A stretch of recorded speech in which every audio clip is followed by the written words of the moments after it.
Ελάτε. Λέγομαι Παΐσιος Νικολόπουλος, είμαι μαθητής στην Ευαγγελική Σχολή και ήθελα να κάνω μια ερώτηση να μου την απαντήσει ή ο κύριος Μπίστης ή η κυρία Σπυράκη. Είναι 17 ετών, ζήτησε να μετάσχει στην εκπομπή και κάναμε ό,τι πιο φασιστικό. Πήραμε τη μητέρα του να τη ρωτήσουμε.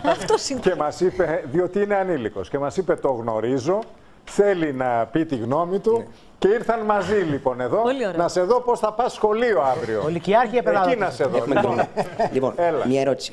Το 2009 η Ελλάδα είχε επιτόκιο δανεισμού στο 2,70% περίπου και είχε χρέος 120% του ΑΕΠ. Για ποιο λόγο το 2009, όπως προαναφέρατε, έφυγε από τις αγορές και πέταξε και το κλειδί πίσω και μπήκε το 2014 με χρέος 175,1% του ΑΕΠ και δανεισμό 4,75%. Είναι πολύ ωραία η ερώτηση και έχει να κάνει με το εξής στοιχείο. Μπορώ να κοιτάζω την κάμερα, γιατί είναι προσβλητικό για τους ανθρώπους που μας βλέπουν. Συγγνώμη, είναι στην πλάτη μου. Λοιπόν, το 2010, στις 7 Απριλίου του 2010, η Ελλάδα αποκλείστηκε από τις αγορές, γιατί κανένας από αυτούς που διαθέτουν αληθινό χρήμα δεν τα έβαζε σε μία αυλή που ήταν έτοιμη να πτωχεύσει. Και η Ελλάδα ήταν έτοιμη να πτωχεύσει, γιατί είχε τότε, με βάση τους υπολογισμούς που έκανε η τότε κυβέρνηση, 15% έλλειμμα, γιατί είχε τότε πολύ μεγάλη αστάθεια σε ό,τι αφορούσε τη δυνατότητά της να αποπληρώσει τα χρέη της και γιατί τότε είχε στείλει καθ' όλη τη διάρκεια από τον Οκτώβριο μέχρι τον Απρίλιο λανθασμένα μηνύματα στις αγορές, αντί δηλαδή να κάνει ένα νοικοκύρεμα στο σπίτι της, έδινε επίδομα αλληλεγγύης. Όλα αυτά τα στοιχεία οδήγησαν αυτούς που έχουν τα χρήματα, αυτούς που κρατάνε τα λεφτά, να μας πούν δεν υπάρχουν λεφτά για σας. Έτσι οι αγορές μας έκλεισαν την πόρτα. Τον Απρίλιο του 2014 η Ελλάδα βγήκε και ζήτησε 2,5 δισεκατομμύρια για 5 χρόνια. Της προσφέρθηκαν 20 δισεκατομμύρια αληθινά λεφτά, όχι λεφτά λογιστικά. Με επιτόκιο. Με επιτόκιο είναι το πενταετές διαφορετικό από το δεκαετές. Δηλαδή το δεκαετές είναι θεωρητικό. Είναι θεωρητικό. Κώστα μου να το πω όλο. Είναι θεωρητικό εφόσον δεν βρέθηκαν λεφτά. Πρόσεχε τι σου λέω. Δεν βρέθηκαν λεφτά για μας. Τώρα βρέθηκαν λεφτά για μας γιατί είμαστε μια ασφαλής αυλή. Γιατί και όχι μόνο βρέθηκαν λεφτά για μας γιατί είμαστε μια ασφαλής αυλή. Αν μπορώ να το πω, αν μπορώ να μιλήσω. Από το αγγλικό δίκαιο. Όχι μόνο βρέθηκαν λεφτά γιατί είμαστε μια ασφαλής αυλή. Το 2010 είχαμε το αγγλικό δίκαιο, θα τα ξαναβρίσκατε, κυρία Σπυράκη. Αλλά το κόστος δανεισμού. Το κόλπο ήταν να καταστραφεί το κοινωνικό κράτος της χώρας. Το κόστος δανεισμού έπεσε ραγδαία. Το κόστος εξυπηρέτησης των εντόκων έπεσε 200 εκατομμύρια το χρόνο. Το κόστος του δεκαετούς, αν και δεν διαπραγματεύεται, πέφτει και η Ελλάδα έκανε έτσι το πρώτο βήμα για να μην δανείζεται μόνο από το μηχανισμό στήριξης, στον οποίο μπήκαμε επειδή λεφτά υπήρχαν. Και τώρα κάνουμε 1,6 δις πουλώντας μετοχές της Eurobank σε αξία 80%, 20% εννοώ, αυτής που την είχαμε αγοράσει. Το ελληνικό κράτος, με συγχωρείτε, κυρία Σπυράκη, δεν έχουν καμία σχέση με την πραγματικότητα. Έτσι, το ελληνικό κράτος. Προφανώς. Καμία σχέση. Επειδή λεφτά υπήρχαν, το δημόσιο. Όλοι μαζί. Που άφησε η κυβέρνηση Καραμάλη, επανέρχομαι. Κάποιες αλήθειες, έστω την ιστατική. Όχι, δεν ήταν γιατί πήρε το δάνειο για να πληρώσει τον Παπανδρέου. Του προηγούμενου Παπανδρέου. Το Βολάδος τώρα. Το κοινό, το διάμεσο ήταν. Και για να πληρώσουμε τα χρυσάφια στο 2004 με τις κορδέλες. Επειδή είναι 17 χρονών πρέπει να ξέρει, πρέπει να μάθει το όργιο. Πρέπει να μάθει ο 17χρονος το όργιο που γίνεται σε αυτή τη χώρα. Το ελληνικό δημόσιο αγόρασε από τους ιδιώτες με 60 δισεκατομμύρια τις τράπεζες. Αυτή τη στιγμή τις ξαναπουλάει στους ιδιώτες με 20 δισεκατομμύρια. Χάνει 40. Επιπλέον οι βουλευτές μας, χωρίς να διαβάσουν προφανώς, στο τελευταίο πολυνομοσχέδιο που πέρασαν στο άρθρο 2 λέει ότι αν οι ιδιώτες αγοράσουν 50-1%, το δημόσιο χάνει όλα τα δικαιώματά του ανεξάρτητα των μετοχών που έχει. Τα γνωρίζουμε αυτά. Δεν τα λέει ούτε ένα κανάλι, κύριε Χατζηνικολάου. Με συγχωρείτε πάρα πολύ. Λοιπόν, περίεργο, Λοιπόν, μετά, στη λίστα Λαγκάρντ, κυρία Σπυράκη, τη λίστα Λαγκάρντ, που είναι τμήμα της μεγάλης λίστας, θα την ανοίξουμε ποτέ. Μα ένα λεπτό, θα την ανοίξουμε ποτέ. Μα ένα λεπτό. Εδώ λέμε στον άνθρωπο, λέμε στην αιμορραγούσα γυναίκα, στον ομό Ηλίας, να πάει γύρω-γύρω για να βρει ένα νοσοκομείο. Εγώ πλήρωνα 19 ευρώ τα φάρμακά μου και προχθές πλήρωσα 37%, ενώ το κόστος των φαρμάκων έχει πέσει πράγματι. Και πληρώνω παραπάνω. Μα είναι κόλπο. Λοιπόν, κύριε Χατζηνικολάου, το ξέρω, έχει αλλάξει. Κύριε Χατζηνικολάου, η φαρμακευτική δαπάνη ήταν κόλπο. Το Μητροπολιτικό Ιατρείο που είναι στο ελληνικό. Οι καρκινοπαθείς, υπάρχουν εκατοντάδες καρκινοπαθείς που εντοπίζεται η ασθένεια και μένουν 6 μήνες με τη διάγνωση. Μισό λεπτό, κύριε Μαργάτη. Ξέρω το πρόσωπο. Μένουν με τη διάγνωση στο χέρι επί 6-7 μήνες. Το Υπουργείο, ο κύριος Άδωνης, δεν ξέρω κάποιος είναι υπεύθυνος, του στέλνει στο Μητροπολιτικό Ιατρείο, αλλά η μετάσταση έχει γίνει. Δεν ξέρω αν συνειδητοποιεί κανένας όλα αυτά που ακούσε νεαρέ 17χρονε για λεφτά και λεφτά και λεφτά, τα οποία όλοι έχουν τη μερίδα των ευθυνών τους από τους πολιτικούς, καταλήγουν σε αυτό, ότι εκατοντάδες θα χάσουν τη ζωή τους επειδή δεν έγινε έγκαιρη θεραπεία στον πρωτογενή όγκο. Το πρόβλημα να πάμε σε μια μικρή διακοπή. Επιστρέφω με τον Νίκο Ευαγγελάτο.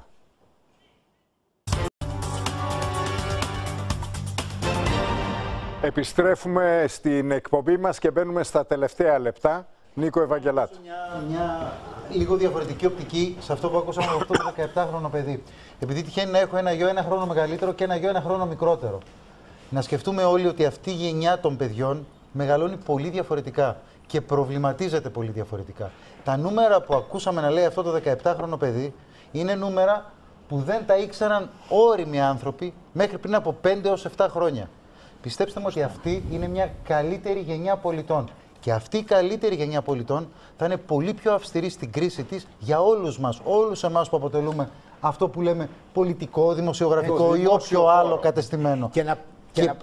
Αυτό είναι η ελπίδα μας. Και να προσθέσω, Νίκο, είναι και πιο έντιμοι. Σέβονται αυτόν που αξίζει το σεβασμό μας. Όχι επειδή έχει τον τίτλο καθηγητής, παπάς και ούτω καθεξής. Και δεν το λέω για να χαϊδέψω αυτιά κανενός, το λέω γιατί το βιώνω. Νομίζω ότι όλοι εμείς είμαστε πραγματικά υπεύθυνοι για την κοινωνία που δημιουργήσαμε για αυτά τα νέα παιδιά. Και μπράβο στο παιδί και στην οικογένειά του. Έτσι. Καλησπέρα σας. Ονομάζομαι Σταμπουλιάνη Σαν και ασχολούμαι με ναυτιλιακά. Κάνω μεταπτυχιακά τώρα στο Λονδίνο. Θέλω να ρωτήσω, ακούω τόση ώρα και μιλάτε για Ευρώπη και για κρίση. Δεν έχουμε αναφερθεί σε δύο πολύ μεγάλες δυνάμεις για την Ελλάδα, την ναυτιλία και τον τουρισμό.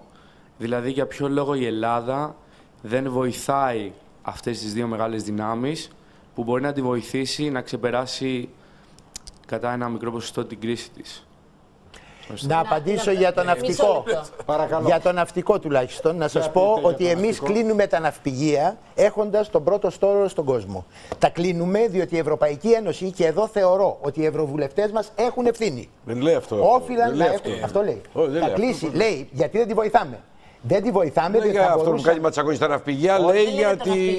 Δεν λέει για τα ναυπηγεία. Ο άνθρωπος λέει για την ναυτιλία. Έχει ναυπηγείο, με συγχωρείτε πολύ. Η Ελλάδα δεν θα γίνει χώρα παροχής υπηρεσιών μόνο και τουρισμού. Όπως είπε η κυρία Μέρκελ, να τονίσω. Θέλουμε παραγωγή. Παρακαλώ. Το πρόβλημα για αυτά που λέτε και για άλλους τομείς είναι ότι η χώρα δεν έχει ένα εθνικό σχέδιο ανασυγκρότησης, δεν έχει ένα εθνικό παραγωγικό μοντέλο. Ήμουν 9 και γέρασα. Όσο θυμάμαι τον εαυτό μου στην πολιτική, όλο λέμε να φτιάξουμε ένα νέο εθνικό παραγωγικό μοντέλο. Δηλαδή, ποια είναι τα ισχυρά μας χαρτιά, πού πρέπει να επενδύσουμε. Ο τουρισμός μας ακόμα είναι στο κρασί, θάλασσα και τα γόρι μου. Έχουμε την Τουρκία δίπλα που δίνει ένα ανάλογο προϊόν σε πιο φτηνές τιμές, πιο ανταγωνιστικές. Και οι τουρίστες πηγαίνουν όλοι στην Τουρκία. Και εμείς αντί να επενδύσουμε στον ποιοτικό τουρισμό, σε ένα τουρισμό 12 μήνες το χρόνο, που δίνει αξία στο τουριστικό προϊόν, που το συνδέει με την παραγωγή της περιοχής και το κάνει μια μοναδική εμπειρία για τον τουρίστα, μένουμε στα ίδια. Αφήνοντας τον τουρισμό μας να ρημάζει. Με την ναυτιλία είναι το ίδιο. Άρα, εθνικό σχέδιο με συνένεση των πολιτικών δυνάμεων. Μισό λεπτό, σας παρακαλώ. 30 χρόνια το λέμε. Για να καταλάβουμε, κύριε Μαργάτο, ένα λεπτό. Για να καταλάβουμε. Εσείς ρωτάτε γιατί δεν ενισχύονται οι Έλληνες εφοπλιστές. Δηλαδή η ναυτιλία αποτελεί μια μεγάλη δύναμη, αλλά είναι στα διεθνή. Τη θέση της στην οικονομία, καταλαβαίνετε. Μα γι' αυτό είπα και εγώ για την ναυπηγεία. Τόσο πολύ η ελληνική σημαία. Μα δεν φορολογείται η ελληνική σημαία. Τι φορολογείται? Αυτή τη στιγμή οι εφοπλιστές έχουν 78 φοροαπαλλαγές και είναι ο μοναδικός νόμος, ο δεύτερος νόμος μετά τον νόμο περί μη ευθύνης υπουργών, που είναι συνδεδεμένος με το Σύνταγμα για να μην αλλάζει. Ναι, αλλά ακόμα και την έκτακτη εισφορά, να σας εξηγήσω, ακόμα και την έκτακτη εισφορά των 80 εκατομμυρίων που συμφώνησαν να καταβάλουν, δεν το έχουν καταβάλει, λέει, γιατί χάλασε το σύστημα. Ναι. Το ηλεκτρονικό. Επίσης, ο καθένας δίνει ένα κόμβο από 3,5 έως 10 χιλιάρικα. Δηλαδή, φορολογείται όσοι έχουν ελληνική σημαία, και όταν λέμε ελληνική σημαία έχουν υποχρέωση να βάλουν 3 ναυτικούς, ένα καπετάνιο και 2 ακόμα, από 3.500 ένα κόμβο έως 10.000. Ξέρετε τι σημαίνει αυτό? Ότι το κάθε καράβι φορολογείται λιγότερο από ένα περίπτερο. Αυτή η αντίληψη ότι κουνάμε την ελληνική σημαία στα πέρα του κόσμου κλπ. Δεν μου λέει κάτι εμένα. Μάλιστα. Ναι, κύριε Παπαδάκη. Μια κουβέντα. ακριβώς τα δύο παραδείγματα, και ναυτιλία και τουρισμός, αναδεικνύουν ακριβώς ότι σε κλάδους της οικονομίας που παρά την κρίση πάνε καλά, έχουν ανάπτυξη, καπιταλιστική ανάπτυξη.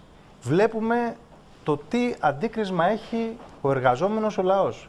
Βλέπουμε για παράδειγμα τι γίνεται στον τουρισμό με τους tour operator, τους μεγάλους επιχειρηματικούς ομίλους που δεσμεύουν και χτυπάνε και τα εργασιακά δικαιώματα και των εξωτερικών και όλων των εργαζομένων και ακόμα και των μικρομάγαζων, των αυταπασχολούμενων που ασχολούνται με τον τουρισμό.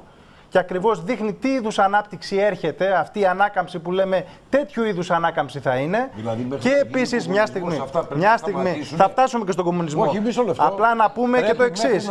Και στους εφοπλιστές, κυριαρχούν, είναι παγκόσμια δύναμη.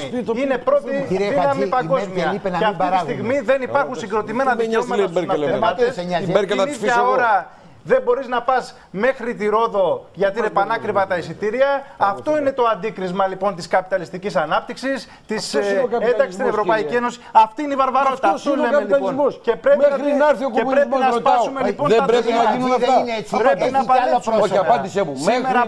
Μέχρι να έρθει ο καθεστώς που λέτε εσείς, πρέπει να παλέψουμε. Πρέπει να οργανωθούμε, πρέπει να βάλουμε εμπόδια. Δηλαδή να τρωθεί ο καπιταλισμός από τα μέσα μου. Γιατί κοιτάξτε να δείτε, και στους χώρους δουλειάς. Ή κάνεις επανάσταση και το καθαρίζει το σύστημα, ή μη μου λες τώρα πας μέσα στο καπιταλιστικό σύστημα να τα αλλάξεις. Σήμερα έχεις να κάνεις με συγκροτημένο αντίπαλο και πρέπει να βάλεις εμπόδια. Τι να κάνω, Νίκο, μου το λέει. Κύριε Χατζή, μια μέρα στο φιλολογικό όμιλο. Όχι, δεν είναι καθόλου φιλολογικό όμιλο. Σας παρακαλώ. Δεν είναι καθόλου φιλολογικό. Αυτό που ρωτάει τώρα ο κύριος Χατζής εδώ για να σας προβοκάρει είναι για το φιλολογικό όμιλο Παρνασσό. Ελάτε τώρα, παρακαλώ. Σεβαστείτε ότι έχουμε συμπολίτες μας που ήρθανε για να πούν μια λέξη. Δύο νούμερα. Παρακαλώ θερμά. Δύο νούμερα σε αυτό που λέει Χατζή. Ζούμε έναν εθνικό μύθο πάρα πολλά χρόνια γύρω από τον τουρισμό. Νομίζουμε ότι έχουμε πολύ τουρισμό σε αυτή τη χώρα. Η αλήθεια είναι ότι το τελευταίο διάστημα, αυτό το τελευταίο 1-2 χρόνια, γίνεται δουλειά στον τουρισμό. Στην Ελλάδα πέρυσι ήρθαν 18 εκατομμύρια τουρίστες και είναι ρεκόρ. Είναι άξιο συγχαρητηρίων. Σας λέω ένα νούμερο. Στη Βενετία, μία πόλη της Ιταλίας, πέρυσι πήγαν 21 εκατομμύρια τουρίστες. 21 εκατομμύρια στη Βενετία, 18 εκατομμύρια στην Ελλάδα. Ο τουρισμός έχει μέλλον, δεν μπορούμε να μείνουμε. Κύριε Μαρκάτο, δεν είναι ανάγκη σε κάθε ερώτημα να απαντάτε κι εσείς. Σας παρακαλώ θερμά. Καλησπέρα σας. Λέγομαι Αντωνιάδης Ευάγγελος, είμαι ελεύθερος επαγγελματίας. Αφού χαιρετήσω το πάνελ, χωρίς να θέλω να υποτιμήσω τους υπόλοιπους, το ερώτημα που θα απευθύνω θα αφορά και θα ήθελα μια απάντηση από την κυρία Σπυράκη που εκπροσωπεί τη Νέα Δημοκρατία, η οποία κυβερνάει, και τον κύριο Κούλογλου που είναι εν δυνάμει κόμμα εξουσίας, και αν θα περάσει εκείνος η θέση τους αν αλλάξουν τα πράγματα. Το ερώτημα είναι απλό και για κέρδος χρόνου θα το πω γρήγορα. Είναι σίγουρο ότι μετά τις ευρωεκλογές θα μας φέρουν ένα σχέδιο σωτηρίας, όπου θα πάνε, όπως θα αναφέρατε κι εσείς πριν, 50 χρόνια επιμήκυνση του χρέους για να μας σώσουν και θα θριαβολογούν όλοι. Θέλω λοιπόν την απάντηση από τους δύο εκπροσώπους, ότι θα αποδεχθούν μία τέτοια λύση και θα συμμετέχουν και αυτοί στις θριαβολογίες, ή θα παλέψουν ώστε να μειωθεί το χρέος μας, γιατί μόνο έτσι θα υπάρχει σωτηρία. Αν δεν μειωθεί το χρέος, αν μείνει έτσι όπως είναι, μόνο βιώσιμο δεν θα είναι, θα μεγαλώσει και τα προβλήματα από ό,τι είναι τώρα θα γίνουν πιο τραγικά. Αυτή είναι η ερώτησή μου και θα περιμένω την απάντηση. Ευχαριστώ. Εγώ σας ευχαριστώ, κύριε Αντωνιάδη. Ένας τρόπος για να πει κανείς ότι το χρέος είναι βιώσιμο είναι να προσδιορίσει το λόγο του χρέους προς το ακαθάριστο εγχώριο προϊόν. Αυτός είναι ένας τρόπος. Οι άλλοι, οι πιο προηγμένοι τρόποι, αφορούν στο τι μας κοστίζει να εξυπηρετούμε αυτό το χρέος. Η εξυπηρέτηση του χρέους στην Ελλάδα κόστιζε περί τα 12 δισεκατομμύρια ευρώ πριν το PSI, πριν δηλαδή το κούρεμα του ιδιωτικού τομέα. Έπεσε στα 6 δισεκατομμύρια ευρώ μετά από αυτό και τώρα ο στόχος είναι να ελαχιστοποιηθεί. Το 2020 ξέρετε πόσο θα είναι? Χρόνο, αν θέλετε κύριε Μαρκάτη μου να μου επιτρέψετε να απαντήσω στον κύριο 23 δις θα είναι. Σας ευχαριστώ. Όχι κύριε Μαρκάτη μου, και έχω εδώ ακριβώς την καμπύλη. Ναι, τα έχω κι εγώ. Εντάξει κύριε Μαρκάτη μου, παρακαλώ πολύ, αφήστε με. Λοιπόν, το στίχημά μας κύριε Αντωνιάδη, και είναι πολύ σημαντικό για τις επόμενες γενιές, είναι να μην φεύγουν τα λεφτά τα οποία παράγει ο ελληνικός λαός με τον κόπο που τα παράγει και τα εξοικονομεί στην εξυπηρέτηση του χρέους. Αν μειωθεί το κόστος της εξυπηρέτησης του χρέους, πάρουμε μια περίοδο χάριτος πολύ μεγάλη για τα επιτόκια και μετατεθεί η τελική αποπληρωμή του στην 50ετία, κανένα σύγχρονο μοντέλο δεν μπορεί να κάνει πρόβλεψη. Το παράδειγμα της Ιαπωνίας που ανέφερε προλίγου ο κύριος Χατζής. Τη διεκδίκηση του κουρέματος, γιατί την εγκαταλείπετε, κυρία Σπυράκη, να σας πω, με τέτοια ευκολία? Να σας πω, κύριε Χατζηνικολάου. Γιατί δηλαδή ό,τι μας υποβάλλουν οι δανειστές το κάνουμε επίσημη γραμμή? Γιατί, κύριε παρακαλώ, μην μιλάτε όλοι μαζί. Να απαντήσω αν μπορώ. Ευχαριστώ. Παρακαλώ. Λοιπόν, το κούρεμα του χρέους στην πράξη, η συμμετοχή δηλαδή του ιδιωτικού τομέα, γίνεται και με τη δραματική. Δεν μιλώ για τον ιδιωτικό τομέα. Με συγχωρείτε, του δημοσίου τομέα. Εγώ δεν έκανα λάθος. Με συγχωρείτε. Είναι και η ώρα. Είναι και η ώρα. Λοιπόν, η συμμετοχή του δημοσίου τομέα γίνεται και με την μεγάλη μείωση των επιτοκίων. Θα με αφήσετε? Λέω άλλο πράγμα. Λέω άλλο πράγμα. Υπάρχει έλλειμμα στο δημοσιονομικό έλλειμμα 15 δις. Όλοι το λένε. Λέω κάτι άλλο. Λέω ότι είναι στα χέρια των κυβερνήσεων το χρέος. Λέω λοιπόν ότι η συμμετοχή των κυβερνήσεων εκεί θα είναι μεγάλη έτσι κι αλλιώς αν σταθεροποιήσουμε τα επιτόκια στο 0,5%. Είναι θέμα πολιτικής απόφασης. Είναι θέμα λοιπόν πολιτικής απόφασης. Γιατί εγκαταλείπουμε την πολιτική διαπραγμάτευση? Γιατί πρέπει να πάρουμε. Κοινοβουλίων αυτών των χωρών, κύριε Χατζηνικολάου. Γιατί έχουν και αυτή κοινή γνώμη. Οι άλλες χώρες έχουν τα προβλήματα. Γιατί όμως εμείς βιαζόμαστε? Γιατί, κύριε Πίστη μου, βιαζόμαστε να προκαταλάβουμε την απόφαση των κοινοβουλίων και της κοινής γνώμης? Γιατί πρέπει εμείς, δηλαδή, εκ των προτέρων να απαντήσουμε αρνητικά, να πω μια λέξη μόνο, αντί να διεκδικήσουμε? Δεν το καταλαβαίνω. Είναι πολύ σπουδαία η ερώτηση, να πω μια λέξη μόνο. Έχει πολύ ενδιαφέρον αυτό που λέτε. Γιατί, αν με επιτρέπετε μόνο, να πω ότι η απόφαση για τη διεκδίκηση της μείωσης του χρέους περιλαμβάνεται στην απόφαση του Eurogroup το Νοέμβριο του 2012. Το πώς θα γίνει περιγράφεται εκεί. Κυρία Σπυράκη, να σας πω εγώ γιατί το κάνουμε. Γιατί μας είπαν ξεχάστε το. Γι' αυτό το κάνουμε. Να σας πω λοιπόν γιατί μας είπε ο κύριος Σόιμπλε, ξεχάστε το κούρεμα. Πάντως αν μειωθούν τα επιτόκια, κύριε Χατζηνικολάου, επαναλαμβάνω ότι αν μειωθούν τα επιτόκια, κύριε Χατζηνικολάου, είναι σαν να μου δανείσατε 100.000 το 1974 και να σας επιστρέφω τώρα 300 ευρώ. Καταλαβαίνετε λοιπόν ότι η διαδρομή απομειώνει την αξία του χρήματος. Η μείωση των επιτοκίων έχει πολύ μεγάλη σημασία. Να έχω και την απάντηση του κυρίου. Λοιπόν, κύριε Αντωνιάδη, ακούστε. Το χρέος, αν ρωτήσετε οποιοδήποτε σοβαρό οικονομολόγο, και αν ρωτήσετε, θα σας πει ότι το χρέος αυτό δεν είναι βιώσιμο. Ο Νομούρα άλλα λέει πάλι, δεν τους έχετε για σοβαρούς. Μισό λεπτό, κάτσε να τελειώσω. Δεν είναι βιώσιμο. Και κανονικά θα έπρεπε να υπάρξουν δραστικές λύσεις σε ευρωπαϊκό επίπεδο για το ελληνικό χρέος.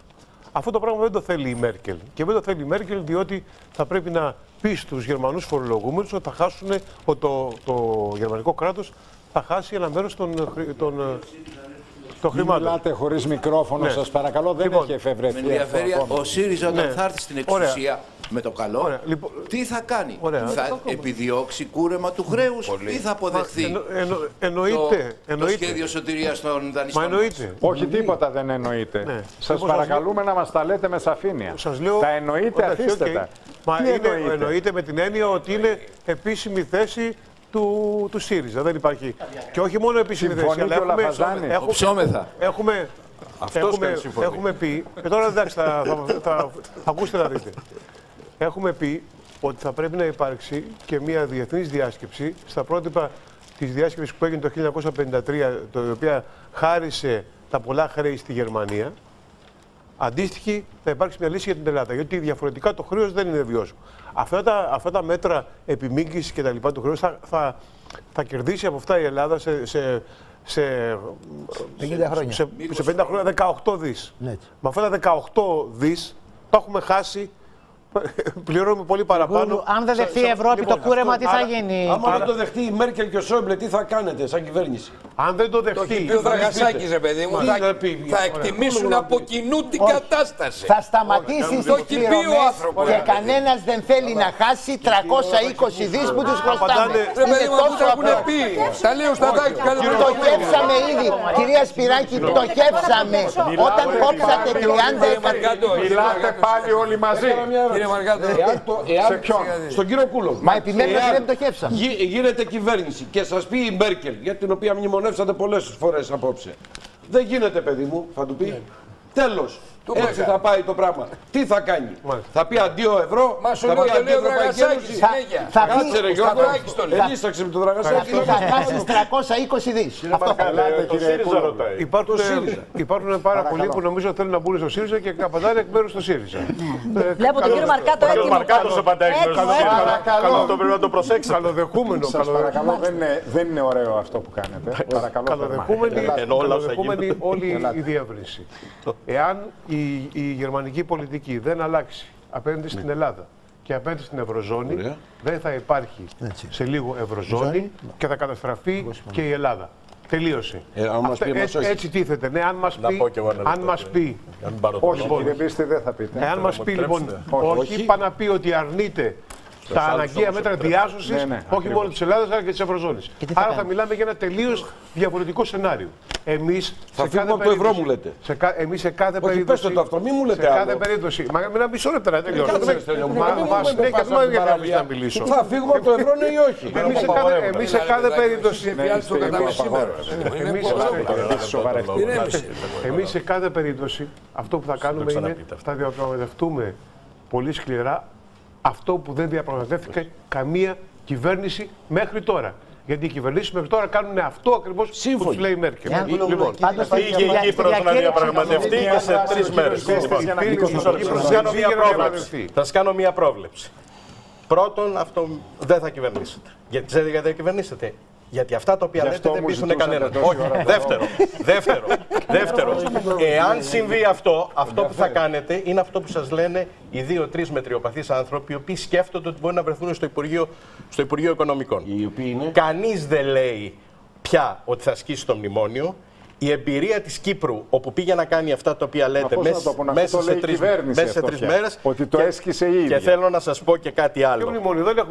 Ότι δεν έχουμε μόνο εμείς κοινή γνώμη, κύριε Κούλογλου. Και επειδή λέτε συνεχώς Μέρκελ, θέλω να σας πω ότι δεν είναι μόνο η Μέρκελ, είναι και οι άλλοι στην Ευρώπη. Και επειδή το χρέος τώρα έχει γίνει κρατικό, και αυτοί σκέφτονται τους λαούς τους. Το να πάει η ελληνική κυβέρνηση αυτή εδώ τη στιγμή και να πει ότι ξέρετε κάτι, ας πούμε, κάτι αντίστοιχο αυτό που λέτε εσείς, ότι επιμένω δηλαδή ότι θα γίνει κούρεμα του χρέους. Κούρεμα του χρέους γίνεται με πολλούς τρόπους. Και ένας από αυτούς τους τρόπους είναι η επιμίκριση με χαμηλό επιτόκιο. Αυτό δεν καταλαβαίνω γιατί εξεγείρονται ορισμένοι. Λοιπόν, δεν είναι παραγωγή δημοσίου χρέους. Διότι η χώρα, μιλάτε για μια χώρα που θα είναι καθυλωμένη στην ύφεση. Θα το δείτε προοπτικά, θα δείτε και την ανάπτυξη της χώρας. Με τις πρώτες είναι ανάπτυξη. Και οι άλλοι έχουν κοινοβούλια. Αυτό πρέπει να έχετε υπόψη. Με τις πρώτες συμφωνίες που έκανε το Πασόκ. Μου είπε θα διαπραγματευτεί και αν του πούνε δεν μου τα κάνει. Με τις πρώτες συμφωνίες που έκανε με τις πρώτες συμφωνίες που έκανε το Πασόκ, δώσαμε όλο την ευκαιρία σε όλο το ιδιωτικό κεφάλαιο που είχε επενδύσει σε φούσκες κτλ. Να φύγει. Και τώρα επικαλείστε ότι είναι κρατικά και μου λέτε πάλι το ίδιο όπως προηγούμενα. Γιατί αυτό ήταν το. Κάθε μέρα βγαίνει ο κύριος Σταθάκης και λέει στο Mega Channel ότι το χρέος αυτό είναι παραδοσιακό. Κατά 95%. Άρα θα πληρωθεί. Ακούστε τον κύριο. Διότι δεν είμαστε παταξίδες. Κάθε μέρα βγαίνει ο κύριος Μιλιός και λέει ότι πρέπει να κινηθούμε εντός δημοσιονομικής πειθαρχίας, παραγωγή μεγαλύτερου πλεονάσματος και ενδεχομένως μεγαλύτερης φορολόγησης. Κάθε μέρα βγαίνει, όχι κάθε μέρα, ο κύριος Δραγασάκης και λέει ότι εμείς μεταφέρετε στους Γερμανούς φορολογούμενους ότι είμαστε αξιόπιστη πολιτική δύναμη. Δεν είμαστε κάποιοι που θα σας πούνε γεια σας. Και πέστε τους ότι η κρίση είναι δική μας, δηλαδή η ευθύνη. Και ότι εμείς από κοινού θα εκτιμήσουμε αν αυτό το πρόγραμμα μπορεί να πάει σε επιμήκυνση, σε κούρεμα, οτιδήποτε. Δεν λέει τίποτα παραπάνω ο Στουρνάρας. Ξέρεις γιατί, Γιώργο? Τίποτα παραπάνω. Λέει ο κύριος Μαρκάτος και είναι λάθος. Λέμε λοιπόν, ο ΣΥΡΙΖΑ δεν απαντάει στο ερώτημα αν η διάσκεψη ή ό,τι άλλο. Του συνασπισμού, η ηγετική ελίτ του συνασπισμού, οι 4 που βγαίνουν στα κανάλια Λοιπόν, των κυρίων. Ένα λεπτό. Ο ΣΥΡΙΖΑ λοιπόν δεν δίνει απάντηση στο ερώτημα. Αν κάνετε αυτή τη διεθνή διάσκεψη, αυτό που ρώτησε ο Τάκης, και πάρετε μια αρνητική απάντηση, τι θα συμβεί, και εκεί έρχεται αυτό που λέει ο κύριος Μαρκάτος. Θέλουν να χάσουν 320 δισεκατομμύρια. Δεν θα τα χάσουν, κύριε Μαρκάτε. Και να σας βεβαίως. Γιατί σε αυτό το τραπέζι όλοι συνομολογούσαμε το αγγλικό δίκαιο. Σταματήσει να δημιουργήσει άλλοι. Ναι. Τι δίνουμε μόνοι μας. Απόλυτα συμφωνώ. Απόλυτα συμφωνώ. Αλλά δεν είναι το επιχείρημα ότι θα χάσουν 320 δισεκατομμύρια. Γιατί με το PSI είναι εγγυημένα με το αγγλικό δίκαιο με ό,τι συμβαίνει αυτό. Αυτό είναι βέβαιο. Άρα λοιπόν θέλει άλλη οδό. Αυτό είναι σωστό. Δεν θα χάσουν τα λεφτά τους. Κύριε Βαγγελάτο, είναι το διαπραγματευτικό χαρτί. Η Ευρώπη με τη διασύνδεση την οποία έχει μεταξύ της, με τις τράπεζες, με τα ομόλογά τους κτλ. Δεν πρόκειται να παίξει για 50 δις. Κύριε Μαρκάτη, η κυβέρνηση Παπανδρέου Βενιζέλου άλλαξε το δίκαιο του χρέους μας. Το ξέρω πολύ καλά. Άρα λοιπόν δεν θα χάσουν 320 δισεκατομμύρια. Αλλιώς πρέπει να πάμε. Συμφωνώ απόλυτα με αυτό που λέει ο κύριος Χατζηνικολάου, έχει απόλυτο δίκιο. Θα πάμε με λύση Β. Εάν ξεχάσουμε αυτό που λέω. Να έχουμε επιχειρήματα, γιατί αν πάμε να πούμε. Τα επιχειρήματά μας είναι οι ιδρυτικές συμφωνίες της Ευρώπης των ισότιμων κρατών. Μην τσακωνόμαστε. Εδώ και η Νέα Δημοκρατία και ο ΣΥΡΙΖΑ έχουν συγκεκριμένη τοποθέτηση. Τα έχει πει ο Χατζής από τις 11 η ώρα. Και απαντούν, δίνουν απαντήσεις. Λένε λοιπόν ότι είτε με επιμήκυνση είτε με κούρεμα θα το πληρώσει ο λαός. Αυτή είναι η απάντηση κύρια. Ότι θα το πληρώσει λοιπόν ο λαός, και το κύριο ζήτημα, γιατί ξεχνάμε τι σημαίνει κούρεμα. Ξεχνάμε τι σημαίνει κούρεμα, κύριε Κούλογλου. Ξεχνάμε. Έχουμε αποθεματικά των ταμείων, κούρεμα. Έχουμε κούρεμα στην αποθεματικά των δημόσιων οργανισμών, των πανεπιστημίων και μέτρα βάρβαρα τα οποία πλήρωσε ο λαός με άλλη μία αφέμαξη.